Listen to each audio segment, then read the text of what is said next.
Excellent English zone. आज हम मिलते हैं क्लास 11 के स्नैपशॉट्स में चैप्टर 2 से, जिसका नाम है द एड्रेस। तो 11th क्लास के स्नैपशॉट का सेकेंड लेसन आज हम यहाँ कवर करने वाले हैं, जो है द एड्रेस। राइट किया गया है मार्गा मिन्को ने। तो मार्गा मिन्को इसे राइट करते हुए डॉटर की कहानी बताती हैं। तो यहाँ पर आज हम शॉर्ट समरी कवर करने वाले हैं। तो समरी इसकी जो है वो एक लड़की के बेस पर है। तो यहाँ पर एड्रेस चैप्टर में ये मेन कैरेक्टर्स हैं। अ गर्ल, एक लड़की, जो daughter of Mrs S, Mrs S की बेटी होती है। मिसेज एस गर्ल्स मदर, जो उस लड़की की माँ है। Mrs Darling a distant friend of girl's mother, उस लड़की की माँ की दूर की रिश्तेदार होती है। तो कहानी इन तीनों कैरेक्टर्स के चारों ओर मूव करती है, जिसमें यहाँ पर हॉलैंड का बार छड़ा हुआ होता है। हॉलैंड के बार के बारे में बताया गया है कि जब हॉलैंड में बार छड़ने वाला होता है तो मिसेज एस को बड़ी चिंता हो जाती है कि जब यहाँ बार होगा तो सब अस्त व्यस्त हो जाएगा।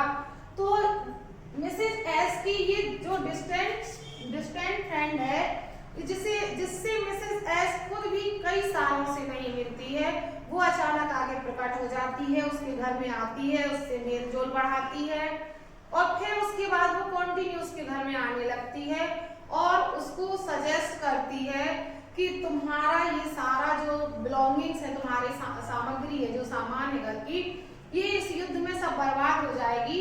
अगर तुम ये चीजें मुझे दे दो तो मैं तुम्हारी सभी सामान को सुरक्षित रखूंगी, तुम्हें इसी में फायदा है, अन्यथा तुम्हारा सब सामान बर्बाद हो जाएगा।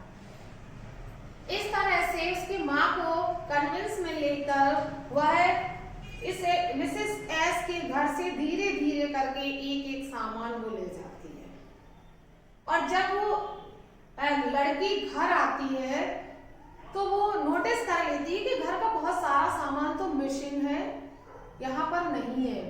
तो वो अपनी माँ से कहती है कि ये सब सामान कहाँ चला गया है। तब उसकी माँ अपने दूर की उस फ्रेंड के बारे में बताती है, जो डेली आकर उसके सामान को ले जाती है। यहाँ तक कि डाइनिंग टेबल पर जो पूरे चांदी के चम्मच और छोरों का बॉक्स था वो भी वो ले जाती है, और जो फ्लावर्स पॉट, बड़े बड़े सामान, ट्रंक्स हैं, सब कुछ धीरे धीरे करके वो ले जाती है। लड़की माँ से कहती है कि क्या आपको विश्वास है कि युद्ध के बाद तो आपकी सारी चीजें सुरक्षित वापस मिल जाएंगी? क्या आपने उससे पूछा? तो उसकी माँ डांटते हुए कहती है कि क्या ये पूछना जरूरी है? उसी ने मुझे ये सजेस्ट किया है कि युद्ध में सब अस्त व्यस्त हो जाएगा, तो बेटर रहेगा कि तुम अपना सारा सामान मेरे पास सुरक्षित रख दो।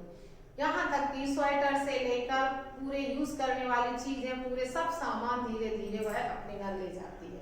लेकिन माँ के नाराज होने के बाद वो लड़की माँ से उसके बारे में कभी बात नहीं करती है, और जब युद्ध छिड़ जाता है तो सब अस्त व्यस्त हो जाता है और उसकी माँ की डेथ हो जाती है।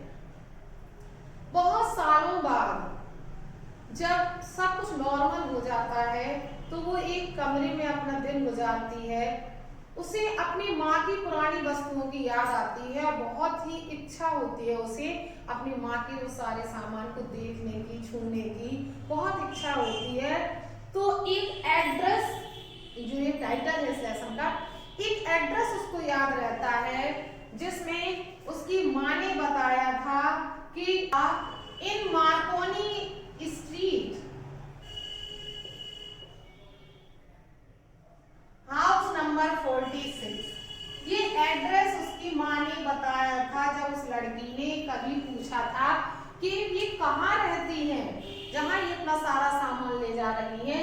तो माँ ने बताया था कि इन मार्कोनी स्ट्रीट 46, याद रखना, रिमेम्बर, उसने कहा था याद रखना ये एड्रेस, हमारा सारा सामान वहीं सुरक्षित मिलेगा। यदि मैं ना रहूं, युद्ध में कुछ हो जाए तो तुम्हें सारा सामान इस एड्रेस पर मिलेगा। उसे वो एड्रेस याद आ जाता है और वो ट्रेन पकड़ती है और यहाँ पहुंचती है, इसी एड्रेस पर पहुंचती है। जब वो बेल बजाती है तो वो लेडी, जिसको उसने बहुत पहले बचपन में देखा था, एक बार देखा था जब वो उसके घर आई थी सामान लेने, जब उसकी माँ ने इंट्रो कराया था और उसे बताया था कि ये मेरी बेटी है, तो एक नजर उसने केवल सरसरी निगाह से उसे देखा था। तो जब वो बेल बजाती है और वो दरवाजा खोलती है तो वो थोड़ा सा पार्टली खोलती है, पूरा दरवाजा नहीं खोलती है, और छिपी हुई सी वहीं से पूछते हैं, लड़की बोलती है क्या आपने पहचाना, तो वो इनकार कर देती है पहचानने से। लड़की को लगता है कि कहीं ऐसा तो नहीं है कि वो गलत एड्रेस पर आ गई हो, ये वो एड्रेस ना हो जो उसकी माँ ने दिया था। लेकिन तभी वो उसे लेडी का कार्डिगन देख लेती है जो उसकी माँ का होता है, वो उसकी माँ का स्वेटर पहने हुए होती है। वो उसे कंफर्म हो जाता है कि वही एड्रेस है जो उसकी माँ ने दिया था। लेकिन वो वुमेन, वो लेडी उसे अंदर नहीं आने देती है, उसे बाहर से ही भगा देती है कि मेरे पास अभी मैं तुमसे नहीं मिल सकती हूँ, तुम बाद में आना, इस तरह से कह के उसे भगा देती है। लेकिन उस लड़की को कंफर्म हो जाता है कि वही एड्रेस है, वही देखो इसकी माँ अपनी उसकी माँ का स्वेटर पहने हुए होती है वो। तो लेकिन वो वहां से उतर जाती क्योंकि वो दरवाजा बंद कर लेती है। वो देखती है कि खिड़की के पर्दे हिल रहे हैं, कोई उसे देख रहा है और पूछ रहा है कि कौन है, क्या चाहती है। तो वो लेडी कह देती है फॉर नथिंग, कुछ नहीं, कुछ भी नहीं है, इस तरह से मना कर देती है। जाते जाते वो नेम प्लेट देखती है जिसमें हाउस नंबर 46 लिखा होता है, उसे बिल्कुल कंफर्म हो जाता है, उसके ट्रेन का टाइम हो जाता है, इसलिए वो वहां से चली जाती है। लेकिन उसको अपनी माँ की चीजों को देखने की लालसा बहुत ज्यादा होती है, इसलिए एक बार फिर वो डिसाइड करती है कि वो वहां जाएगी और अपनी माँ की सारी चीजों को वापस लाएगी, देखेगी। दोबारा फिर वो वहां जाती है तो उस लेडी की जो जिसका नाम मिसेज डॉर्लिंग होता है, मिसेज डॉर्लिंग की बेटी वहां पर 15 इयर्स की बेटी होती है जो उसे अंदर बैठाती है और बताती है उसकी माँ बाहर गई हुई है, आने वाली है, थोड़ा सा वेट कर लीजिए। तो वो वहां बैठकर वेट करती है, वो लड़की वहां बैठाती है, उसके लिए चाय पानी लाती है और उसी बक्से से जो बक्सों में भर भर के वो सामान अपनी माँ उसकी माँ का सामान अपने घर लाई थी, वो बक्सा खोलकर चाकू, चांदी के चाकू और फॉर्क और जो स्पून्स थे वो सभी निकालती है। वो देखती है कि ये सब मेरे घर का सामान है, मेरी माँ का सामान है। लेकिन वहां पर उसकी माँ का जो सामान था उसकी कोई कद्र नहीं थी, अस्त व्यस्त था, सब बेकार सा था, बदबू आ रही थी और बहुत ही बेकार तरीके से उसे रखा गया था। वो एकदम से उबत सी महसूस करती है कि ये चीजें वैसी नहीं है जैसे उसकी माँ के समय पे हुआ करती थी। उसकी माँ जितनी केयर करती थी बिल्कुल भी केयर में उसकी माँ का सामान नहीं रखा है।